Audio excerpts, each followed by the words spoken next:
ओम नमो भगवते वासुदेवाय नमः। दोस्तों, आइए जानते हैं धनु संक्रांति किसे कहते हैं। साथ ही जानेंगे धनु संक्रांति का महत्व और पूजा विधि के बारे में। 16 दिसंबर को सूर्य का वृश्चिक राशि से धनु राशि में प्रवेश होगा। सबसे पहले जानते हैं किसे कहते हैं धनु संक्रांति।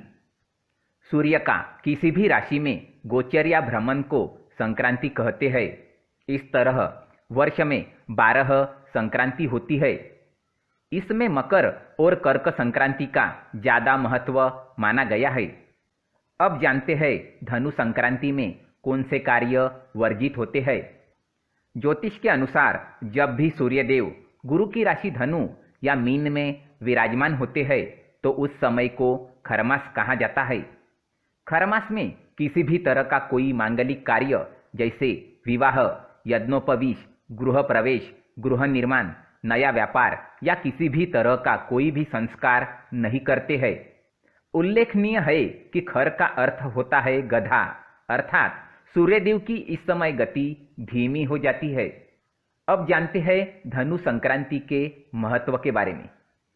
यह कहा जाता है कि धनु राशि में सूर्य के आ जाने से मौसम में परिवर्तन हो जाता है और देश के कुछ हिस्सों में बारिश होने के कारण ठंड भी बढ़ सकती है।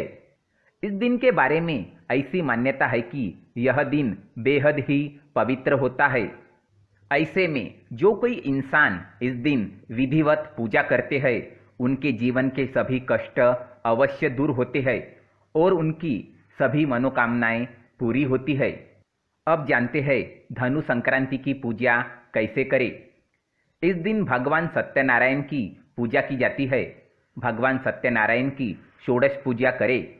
पूजन में शुद्धता व सात्विकता का विशेष महत्व है। इस दिन प्रातःकाल स्नान ध्यान से निवृत्त हो भगवान का स्मरण करते हुए भक्त व्रत एवं उपवास का पालन करते हुए भजन व पूजन करते हैं। नित्य कर्म से निवृत्त होने के बाद अपने श्री हरि विष्णु की मूर्ति या चित्र को लाल या पीला कपड़ा बिछाकर लकड़ी के पाट पर रखे। मूर्ति को स्नान कराए और यदि चित्र है तो उसे अच्छे से साफ करे। पूजन में देवताओं के सामने धूप दीप अवश्य जलाना चाहिए। देवताओं के लिए जलाए गए दीपक को स्वयं कभी नहीं बुझाना चाहिए। फिर देवताओं के मस्तक पर हल्दी कुंकु चंदन और चावल लगाए। फिर उन्हें हार और फूल चढ़ाए। फिर उनकी आरती उतारे। पूजन में अनामिका अंगुली यानी छोटी उंगली के पास वाली रिंग फिंगर से गंध यानी चंदन कुमकुम अबीर गुलाल हल्दी मेहंदी लगाना चाहिए। पूजा करने के बाद प्रसाद या भोग चढ़ाए। ध्यान रखें कि नमक मिर्च और तेल का प्रयोग नैवेद्य में नहीं किया जाता है। प्रत्येक पकवान पर तुलसी का एक पत्ता रखा जाता है।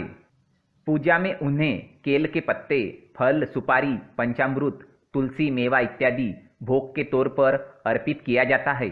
अंत में उनकी आरती करके नैवेद्य और चरणामृत का प्रसाद सभी में बांटा जाता है। पूजा के बाद सत्यनारायण की कथा के बाद माता लक्ष्मी, भगवान शिव और ब्रह्मा जी की आरती की जाती है। धन्यवाद।